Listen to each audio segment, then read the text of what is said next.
안녕하세요. 바른투자 커뮤니티 멘토를 맡고 있는 이빨톡톡입니다. 오늘은 이제 타이밍에 대한 이야기를 해볼 거예요. 타이밍에 대한 이야기를 해볼 건데, 주식 투자가 타이밍이다 라고 얘기를 하는 사람들이 굉장히 많은데, 자, 5년, 10년 이 기간으로 본다 그러면 사실 싼 거 사서 그냥 두면 됩니다. 그냥 두면 무조건 수익에 나는 구조로 돼 있어요. 그러니까 이게 저평가인데 이게 망해가는 사업은 아니어야 되겠죠. 그러니까 그 부분에 대한 공부는 해야 되겠지. 자, 미래에 망할 거다라는 산업군을 이렇게 장기 투자를 하면 안 되겠죠. 근데 미래에 가장 중요한 거는 비싸지 않은 구간에 사야 돼요. 적정 가치 구간에 산다 그래도 미래 성장성에 대한 부분들을 공부를 해서 앞으로 미래가 어떻게 될까, 이거를 여러 가지를 두는 거죠. 예를 들어서 한 가지 산업만 분산을 하면 안 된단 말이에요. 왜? 산업에 대한 부분을 한 가지 산업만 내가 예를 들어서 공부를 하고 분석을 하면 어떻게 될까요? 이거 틀려버리면 끝나는 거잖아. 그러니까 이거는 이제 몰빵은 안 된다는 얘기를 하는 거고요. 분산 투자를 해서 이렇게 미래의 성장성이 있는데 지금 비싸지 않은 그런 기업들의 주식을 여러 개를 찾아서 비중을 넣어놓고 이렇게 장기 보유를 하면 무조건 이길 수밖에 없습니다. 근데 이 사이에서 우리가 타이밍을 보는 건 뭐냐면, 장기 관점에서 보면 저평가에 사서 저평가에 매수를 해서, 자, 버블이 꼈을 때 고평가에 파는 게, 자, 이게 타이밍이겠죠. 그렇죠? 저평가 구간에 매수를 해요. 내가 저평가라고 생각했거나 적정가치거나. 그래갖고 미래 성장성이 입혀져서 이익이 늘어나고 뭐하고 해서 했는데 그것보다 주가가 빨리 올라. 그래서 고평가 구간에 왔다. 그럼 요 구간에 팔아주는 게 타이밍이에요. 그쵸? 근데 이 산업이 지금 당장 안 좋다 그래도 예를 들어 한 3년 올라가갖고 한 1, 2년 안 좋은데 이게 이 산업군이 예를 들어 10년, 5년 갈 거다 라고 생각을 한다 그러면 매도할 필요가 있을까요? 없을까요? 없겠죠, 당연히. 그 눌림은 마이너스, 중간에 조정이 마이너스 50%가 오던 마이너스 70%가 오던 이건 그냥 조정일 뿐인 거예요. 산업이 성장을 하면. 주가라는 거는 기업의 가치에 연동해서 움직일 수밖에 없기 때문에 버블이 생기면 눌리고, 자, 눌려서 적정가치 오고, 이게 저평가 들어갈 때도 있고, 그리고 나서 이렇게 움직이면 적정가치는 여기에 맞춰진단 말이에요. 적정가치는 이렇게 성장하는 이 선에 적정가치는 만들어지는데 주가는 이런 식으로 움직인단 말이에요. 그러면 자, 요 위에 버블이 껴있을 때는 매도를 하고 여기 있을 때는 매수를 하는 게 타이밍을 재는 거죠. 이 타이밍이라는 거는 수익의 속도, 이걸 높이기 위한 방안이에요. 그러니까 이걸 수익의 속도를 조금 더 빠르게 하기 위해서, 복리의 속도를 좀 더 가파르게 만들기 위해서, 자, 공부하고 뭐하고 하는 게 타이밍을 재는 거겠죠. 그런데 보통 단기적인 관점에서 타이밍이라는 얘기를 많이 쓰기 때문에 나는 이건 보면 안 된다고 얘기를 하는 거예요. 그런 관점에서는 아니라는 거죠. 자, 수급을 이야기를 하면서 지금 외인이 들어오고 뭐하고 하니까 사갖고 10% 먹고 팔겠다, 요런 거는 타이밍을 재는 게 아니란 말이에요. 근데 그런 부분에 자꾸 타이밍이라는 얘기를 하니까 요 부분에서 내가 이건 아니다 라는 이야기를 하는 거죠. 뭐 10% 15% 올라갔다가 20% 빠지면 20% 빠졌는데 다시 사다가 또 한 5% 먹고 그러다가 이제 날라가면 이제 뭐 진짜 기업이 이제 가치를 입혀가면서 막 움직이기 시작할 때는 나는 주식 하나도 안 들고 있고, 요런 건 타이밍이 아니라는 거죠. 쌀 때 사서 비쌀 때까지 보유할 수 있는 게 타이밍을 재는 거라는 거예요. 그럼 타이밍에 두 가지가 있다는 거죠. 자, 주가 변동성에 대한 타이밍을 재는 건 불가능해요. 예를 들어서 이게 어디까지 빠져서 어디까지 오를 거다, 요거에 대한 타이밍을 재는 거는 불가능하다.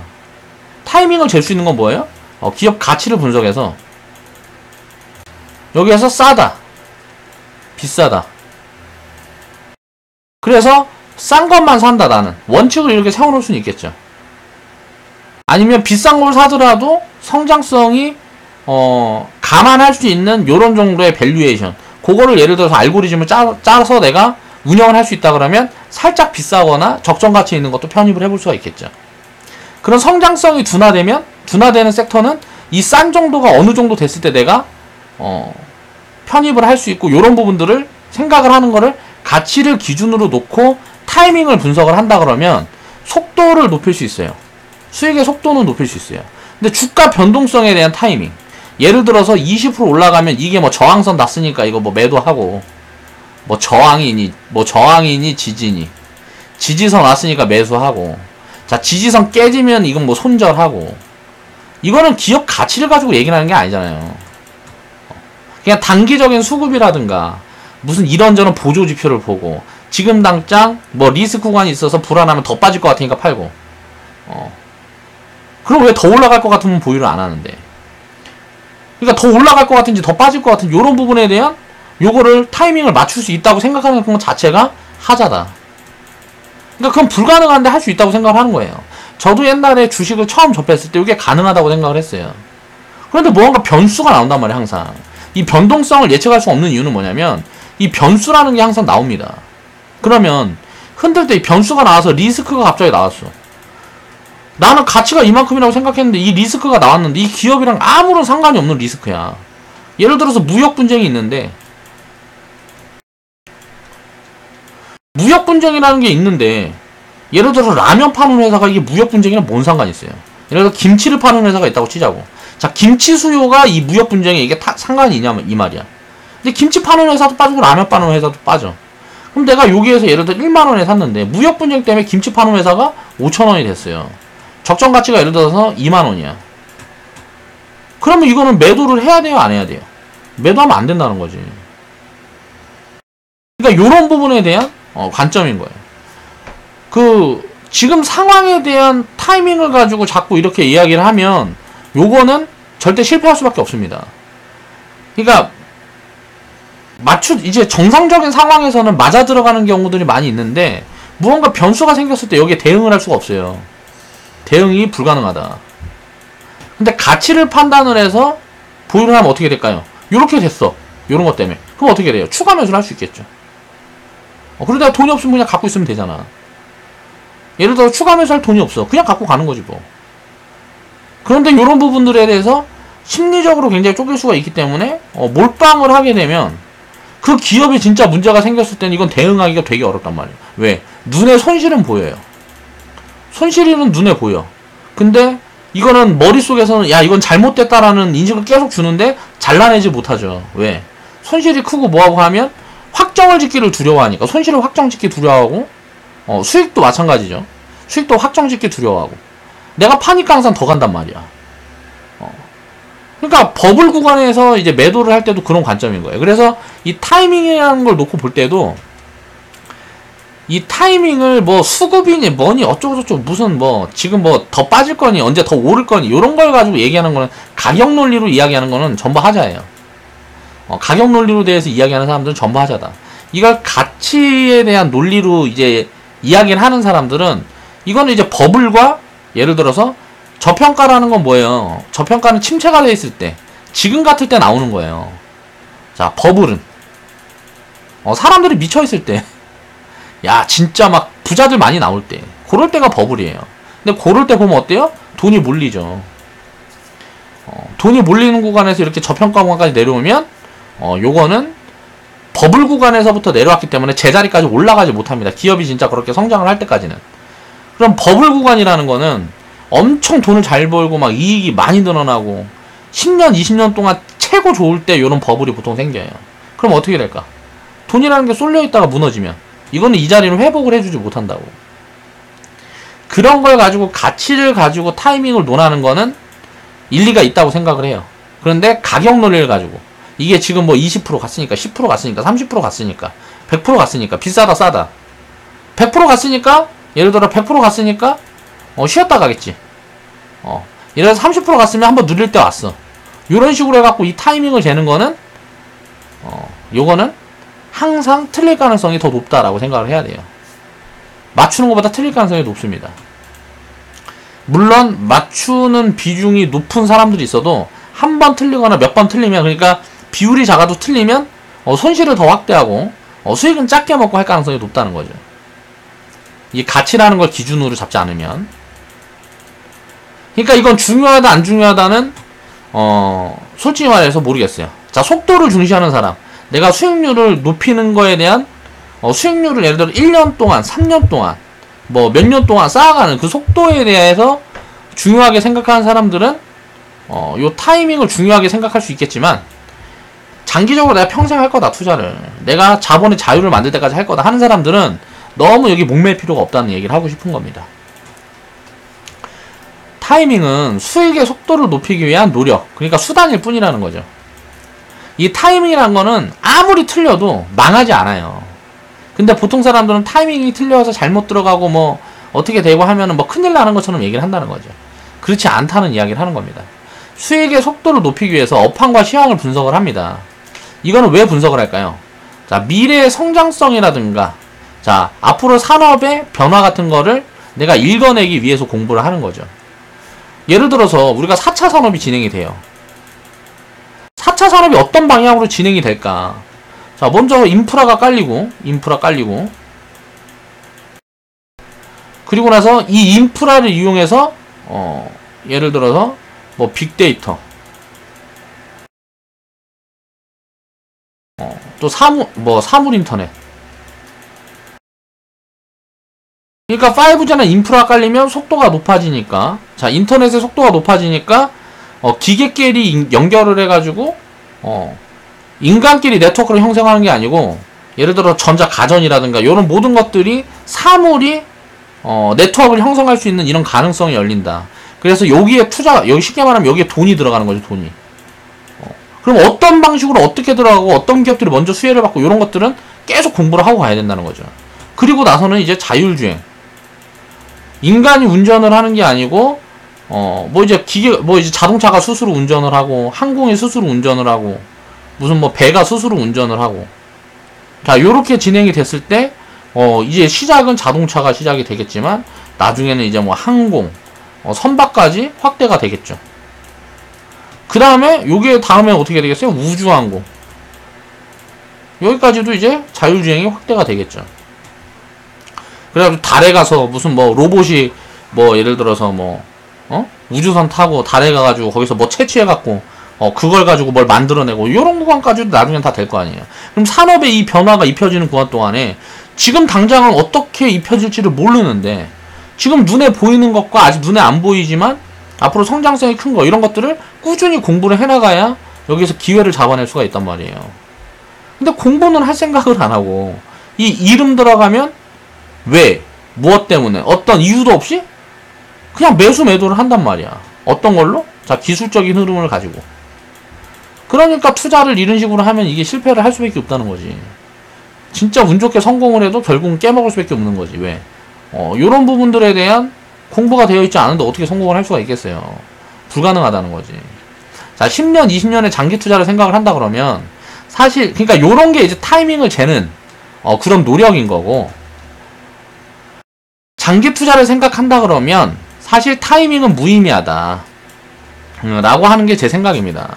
자, 자산 가치가 되게 높고 되게 저평가된 기업이 있어. 예를 들어 PBR 밴드가 굉장히 낮아.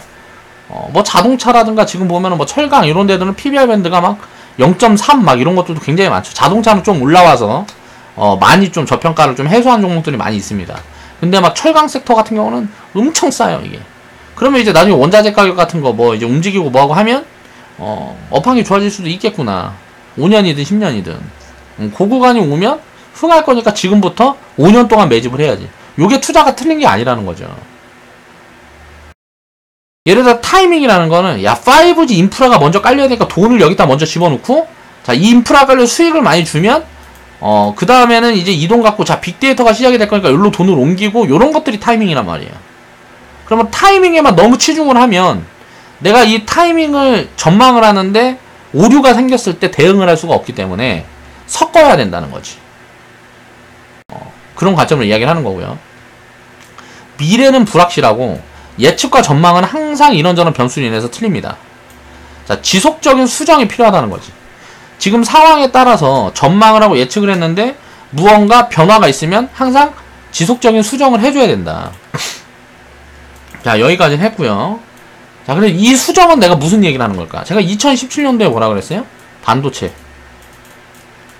바이오. 자, 절대 안 된다고 이야기를 했던 사람이에요. 결국은 이게 긴 호흡으로 보면 막 셀투는 40만원일 때 제가 막 20만원 깨질 거고, 자 15만원 밑으로 나오면 나는 슬슬 관심을 가져보겠다. 20만원은 일단 깨질 거다. 그 다음에 이제 반등이 진행될지 어쩔런지는 모르겠다. 라는 이야기를 계속 했습니다. 자, 반도체 같은 경우도 삼성전자, SK 하이닉스를 비롯해서 반도체 섹터는 지금 고평가 구간이다. 어쩌고저쩌고, 퍼가 4배니 막 이런 얘기 할 때 지금은 어때요? SK 하이닉스가 지수가 많이 빠졌는데, 그때 당시에는 퍼가 4배였는데, PER이 그때 당시에는 4배였어요, 4배. 근데 이익이 줄어버리니까 어때요? 내가 이런 얘기 분명히 했단 말이야. 지금은 PER이 11배인가 10배인가 그런단 말이에요. 10배, 11배 그래요. 자, 미래에 다시 이렇게 될 거냐? 이익이 2배로 늘어날 거냐? 아니면 한 70%, 30% 늘어날 거냐? 요걸 가지고 기준을 잡는 거잖아. 그럼 이거는 싸다, 비싸다를 논할 수가 없단 말이야. 퍼라는 거는, 퍼라든가 ROE는 PER, 그리고 ROE. 이거는 싸다, 비싸다가 아니에요. 이거는 성장성이에요, 성장성. 성장에 대한 지표란 말이에요. 이런 것들도 몰라. 그냥 퍼가 낮으면 싸다고 생각을 해. 자산가치는 무조건 PBR입니다. PBR. 그러니까 자산가치를 봐야지. 싸다 비싸다는 자산가치를 가지고 논해야 되는 거고, 자, 성장을 지속할 수 있을 거냐 어쩔 거냐, 이건 어때요? 업황 휴황을 보고 얘기를 해야 된단 말이야. 근데 반도체 바이오 같은 경우는 업황 휴황을 보고 무조건 안 된다고 얘기를 했던 거예요. 그런데 내가 왜 변수가 생겨서 이제 지속적인 수정이 필요하다는 얘기를 왜 하냐면, 지금은 반도체를 좋게 이야기를 하고 있잖아요. 그 이유가 뭐예요? 2017년 당시에는 중국의 투자를 엄청나게 늘리고 있었기 때문에 공급이 늘어나는 건데, 쉽게 얘기를 하면 이 공급량이 수요가 늘어나는 폭보다 공급량이 늘어나는 폭도가 빠를 것 같다. 그리고 당시에 일단 초기 투자 물량이 다 들어갔기 때문에 고평가다라는 이야기를 한 거예요. 지금은 어때요? 요 부분이 깨졌잖아. 지금 반도체 투자를 이제 중국에서 엄청나게 진행을 하다 미국이랑 무역 분쟁이 진행이 되면서 요런 부분들이 깨졌단 말이에요. 그래서 반도체가 가장 리스크다라고, 무역 분쟁 때문에 당장의 수급이 꼬였다고, 당장의 수요가 꼬였다고 리스크라고 다들 얘기를 하고 있지만, 나는 요 부분이 무너졌기 때문에 굉장히 지금 미래 여파이 좋을 거다라는 이야기를 하는 거예요. 요런 부분들이 지금 유지가 됐다 그러면 지금 반도체 종목들이 지수가 보면 마이너스 50% 이상 빠졌습니다. 반도체 지수가 고점에서 보면 한국은 마이너스 50% 이상 빠졌어요. 근데 이렇게 50% 이상 빠졌어도 전 사지 말라 그랬을 것 같아요. 이 중국이 투자를 계속 진행을 하고 이제 공급량이 계속 늘어나는 단계로 간다 그러면 반도체도 저는 끝났다고 봤어요. 한 5년 10년 동안 답이 안 나온다. 근데 중국이 투자를 중단을 했기 때문에 이젠 이런 변수가 생기면서 굉장히 반도체 섹터가 매력적으로 된 거죠. 변한 거지. 요런 게 업황이다, 업황. 업황의 변화를 추적을 하는 거는, 자, 타이밍의 관점에서 볼 수 있다는 거예요. 자, 5년, 10년, 15년, 20년 이렇게 장기 투자를 생각을 한다 그러면 제가 이야기하는 거는 PBR, 자산 가치를 중점으로 해서 봐야 된다는 거지. 요거는 이제 미래를 전망하고 업황 요런 것들을 보는 거는, 이거 X는 이제 정리를 한 내용들을 가지고 이제 정리를 하는 겁니다. 이제 퍼라든가 업황이나 성장성은 ROE로 본다. 그러면 요 지표가 뭔지는 모르는 분들은 그냥 네이버에 쳐보면 됩니다. ROE, PER 이거 쳐보면 그게 무슨 말인지 네이버에 설명을 자세히 해놨어요. 그러니까 업황이랑 시황을 저도 이제 타이밍을 재기 위해서 공부를 하고 분석을 합니다. 왜? 나는 이거를 본업을 하고 있고 주업으로 하고 있기 때문에 평균 이상의 수익을 회원분들한테 나눠주고 그 정보를 내가 제공을 해야 먹고 살 수 있는 위치에 있어요. 근데 그냥 저축을 하고 투자를 하는 입장에서는 요거 사실 별로 중요하지 않을 수 있다는 거죠. 그냥 저 PBR 밴드에 있는 것들, 그 중에 망하지 않을 기업들, 그런 것들 사서 장기적으로 저축을 하면 이길 수밖에 없다는 거죠. 그 저축하는 기간이 2년이 될 수도 있고 5년이 될 수도 있고 10년이 될 수도 있는 거예요. 그리고 수익이 한번 뿜어지기 시작할 때는 이렇게 저평가인 종목들이 나중에 업황 시황을 타게 됐을 때는 굉장히 큰 퍼포먼스가 나온다는 거지. 그러니까 이런 구간들을 내가 전략을 세워서 어떤 전략을 사용을 하건 간에 공부를 해야 된다는 거예요. 그 공부를 스스로 하기가 부족하다고 생각을 한다거나, 내가 그쪽에 탤런트가 없거나, 아니면 공부가 내가 너무 하기 싫다, 그런 사람들은 어디에서건 간에 정보를 사봐야 되겠죠. 왜 고급 정보는 공짜로 안 와요. 고급 정보는 절대 공짜로 나눠주질 않아요. 종목 추천 이딴 거나 100개라도 해주지 하루에. 근데 이 시스템이라든가 이런 것들 뭐 정리를 해주고 멘탈 잡아주고 이런저런 정보들은 업황을 분석하고 시황을 분석하고 요 부분에 대해서 투자 판단을 어떻게 가야 되고 대응을 어떻게 할 건지 요렇게 철저하게 해갖고 무언가 내가 어떤 돈이 될 수 있는 가치를 창출해냈다 그러면 그런 사람들은 절대 공짜로 주지는 않는다고. 공짜로 놔두는 정보들은 다 쓰레기예요. 그렇게 생각을 해야 돼. 그리고 공짜 정보 중에 내가 추려내려고 그러면 당연히 비용이 많이 들어가죠. 내가 노동을 많이 해야 되니까. 그런 거 정보 같은 거 찾아야 되고 기업에 대해 공부를 해야 되고 노력이 엄청 들어간다는 거지. 그러니까 비용을 지출을 안 하려고 그러면 노력을 그만큼 더 해야 되는 거고, 노력을 줄이려고 그러면 거기에 합당 내가 이렇게 들어가는 노력보다 싼 비용으로 내가 직접 해야 될 노력보다 더 싼 비용으로 어떤 정보를 사볼 수 있다 그러면 적극적으로 사서 봐야 된다고. 저도 이제 요즘 문의를 좀 하고 있습니다. 전문가분들 중에서 제가 좀 배우고 싶은 분들이 몇 분 계세요. 그러니까 몇 분 계시는 게 아니고 되게 좀 많죠. 그런 쪽에서 좀 합리적으로 내가 정보를 받아볼 수 있는 데가 있다 그러면 내가 이런 사업을 하는데 가입해서 해도 되느냐고 문의를 하고 있어요. 몇 군데 가입을 하려고. 그래서 내가 가입하는 데는 다 뭐 보면은 40만 100만 막 이래요. 월회비가. 그러니까 지금 당장은 못해. 내가 돈이 없어서. 내가 요 일 하면서 지금 아직 손익분기를 못 넘겼기 때문에 못하는데 나중에 여유가 생기면 요런 정보들까지 다 믹스를 해서 더 좋은 정보를 제공할 수가 있겠죠. 회원분들한테. 그러니까 이런 업황 같은 거라든가 시황을 분석하려고 그러면 굉장히 공부량이 많습니다. 뭐 학교 다닐 때 무슨 수학책 몇 권 보는 거랑 차원이 틀려요.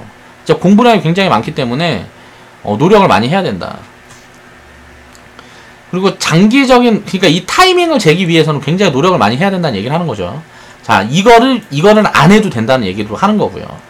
타이밍이 목적이 아니면 무조건 숫자만 보고 싸다 비싸다만 판단할 줄 알면 돼요. 그거는 공부량이 굉장히 작아도 할 수 있다는 거예요, 누구나.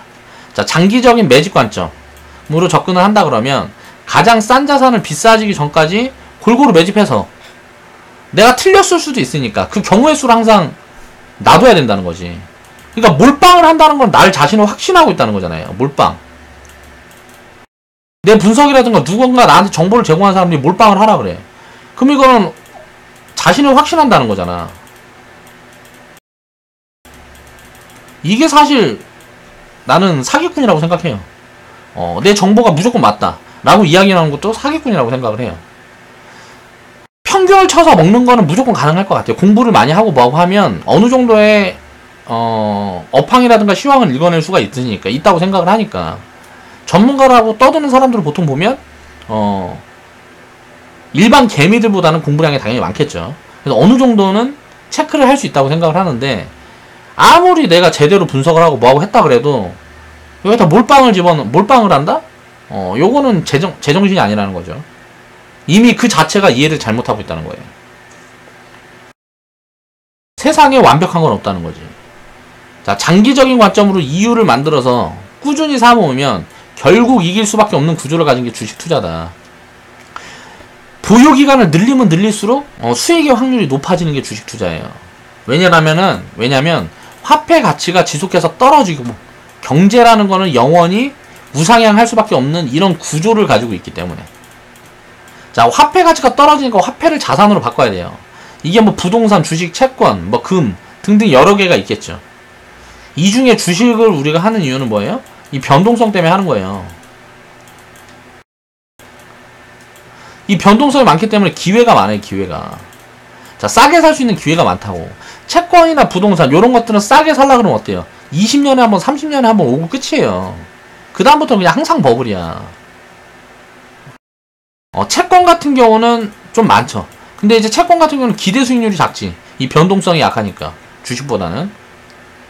그러니까 요런 부분들을 항상 체크를 해볼 때 주식이라는 건 이 변동성 때문에 가장 매력적이라는 거죠.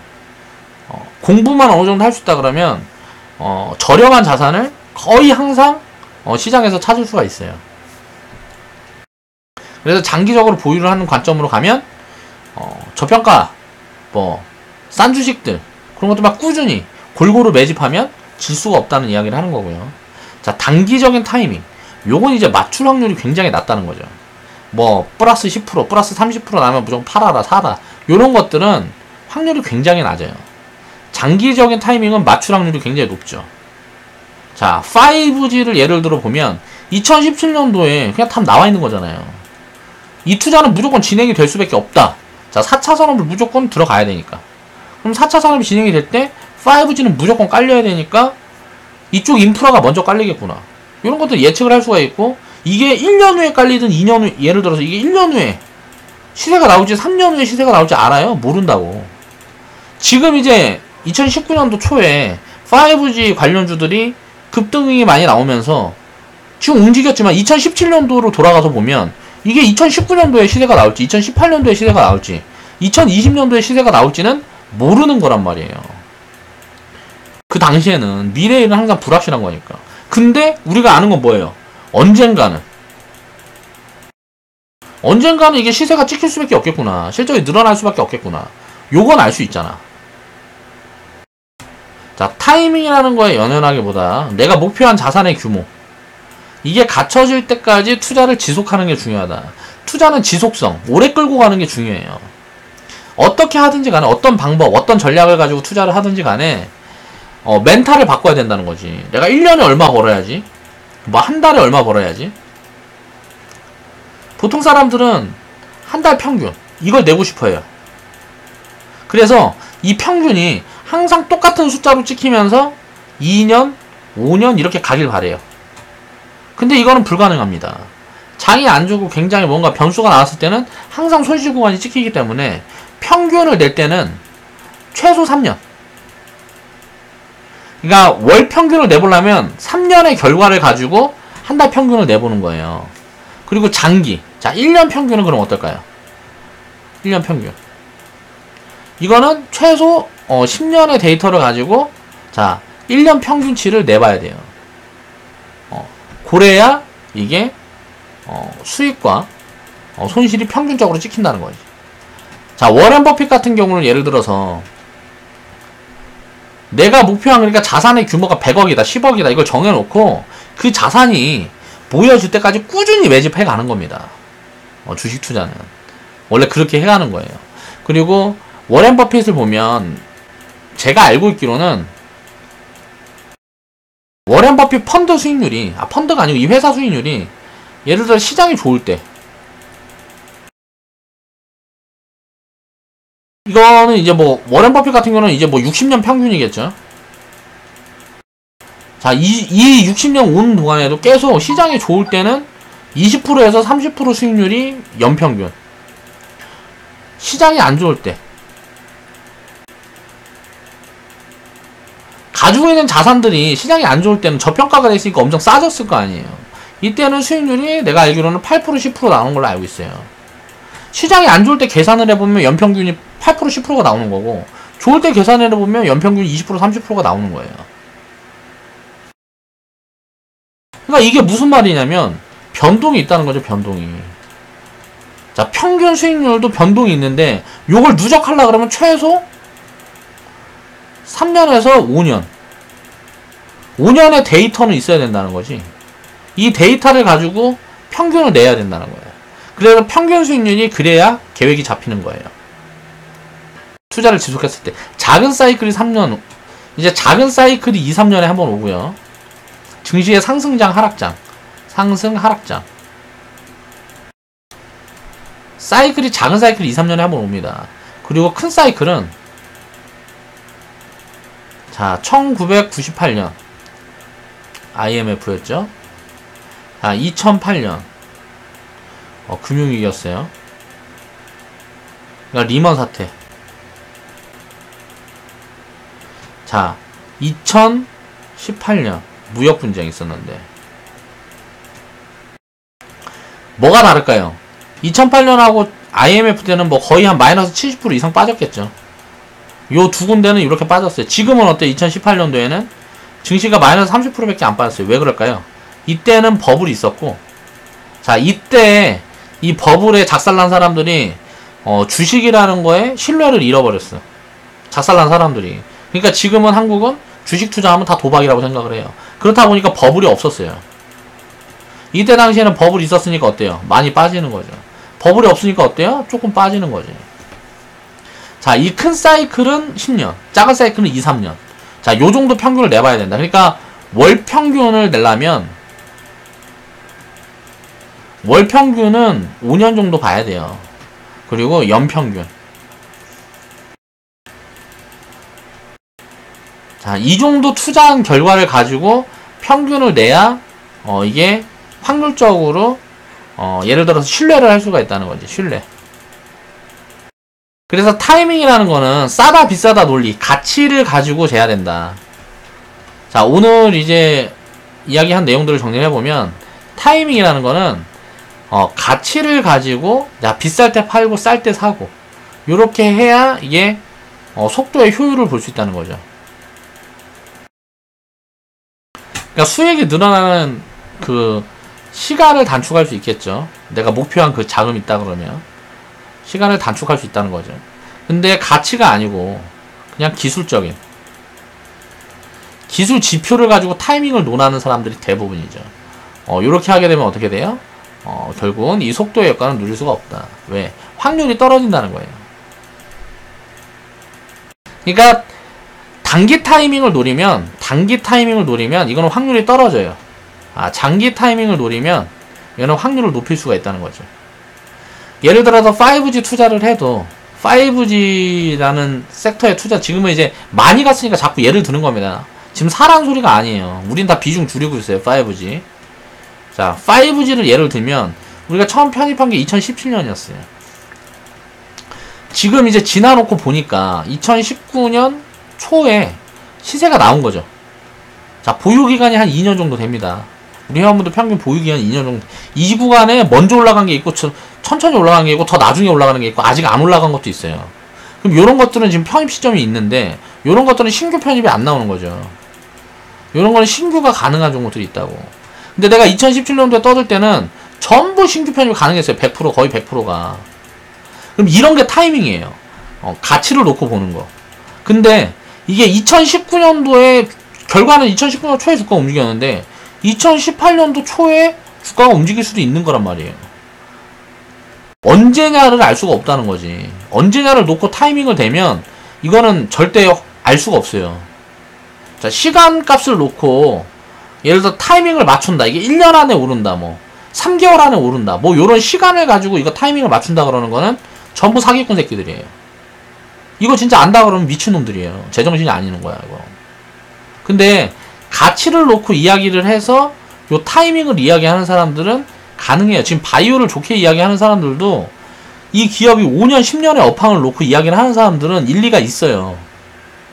근데 지금 뭐 싸다 비싸다를 논할 수가 없기 때문에 바이오는 이 시간값이라는 게 더 어려운 거지. 바이오 같은 경우 이 시간이라는 거는 누구도 알 수가 없다는 거야.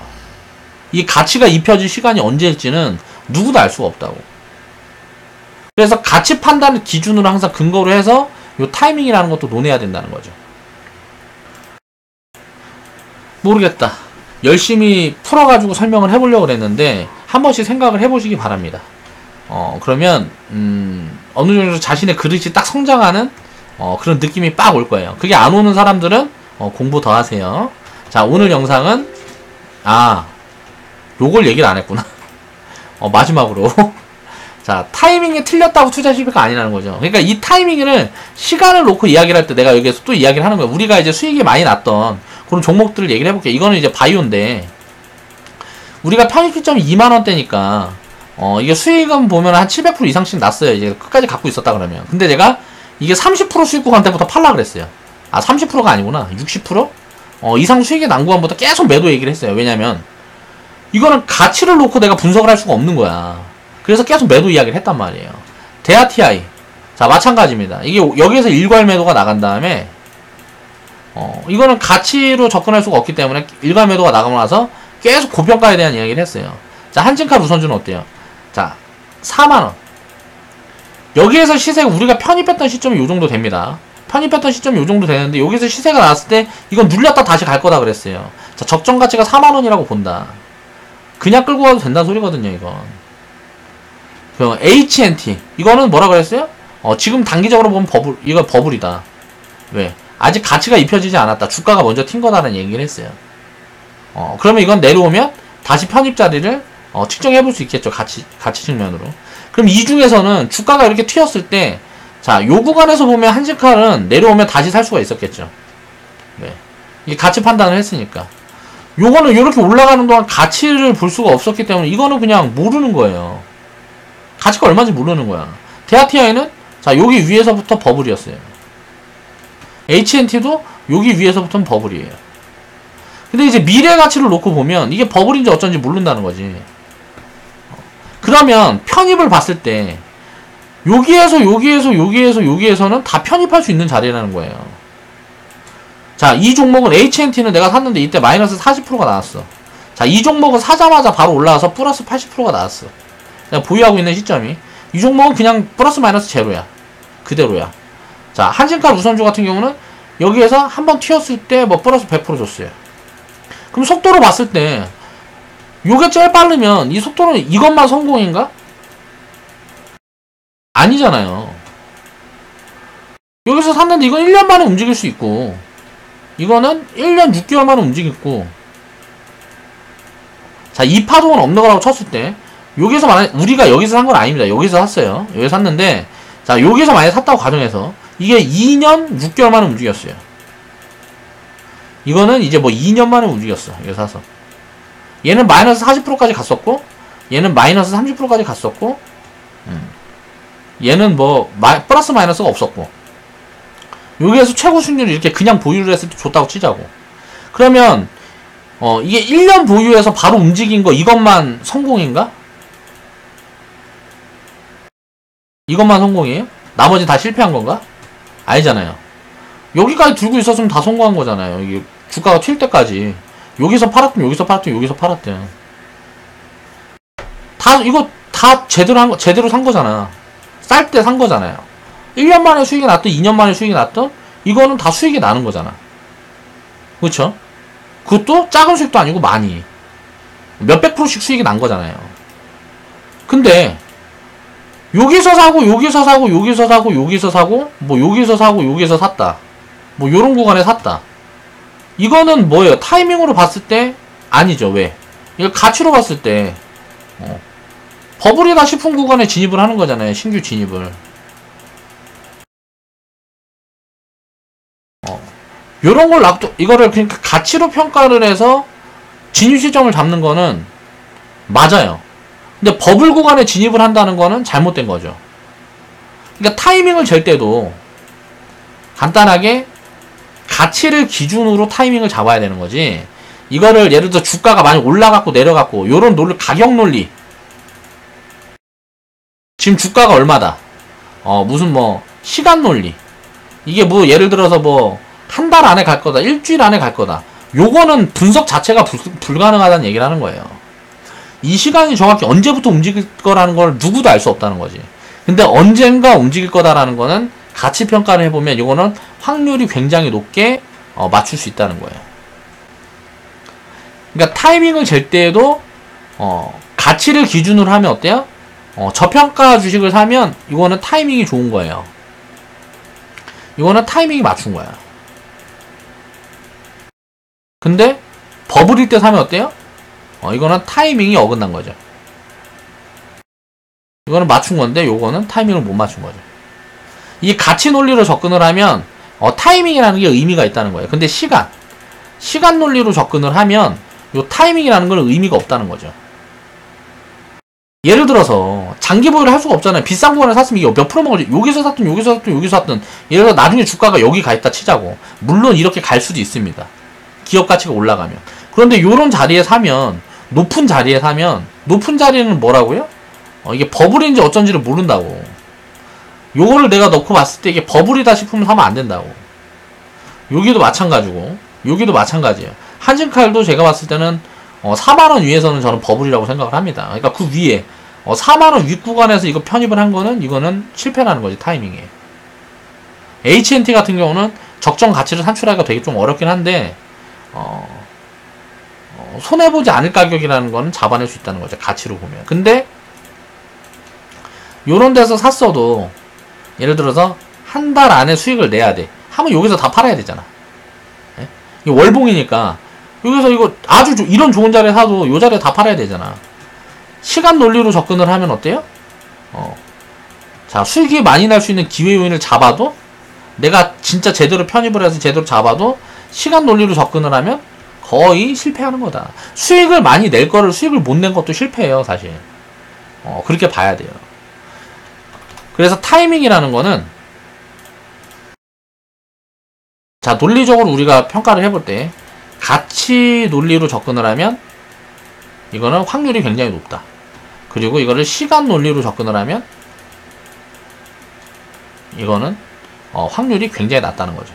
근데 보통 사람들이 왜 주식 투자를 사람들이 많이 망하고 다 망할까요? 99% 이상이 개인들이 망하는 이유.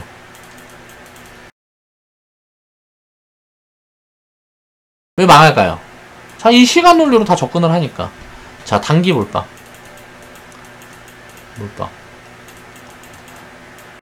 예를 들어서 몰빵을 해도 내가 예를 들어서 자산이 10억인데 뭐 100만원 갖고 몰빵을 해. 이건 몰빵이 아니잖아. 이거는 그냥 노는 거지.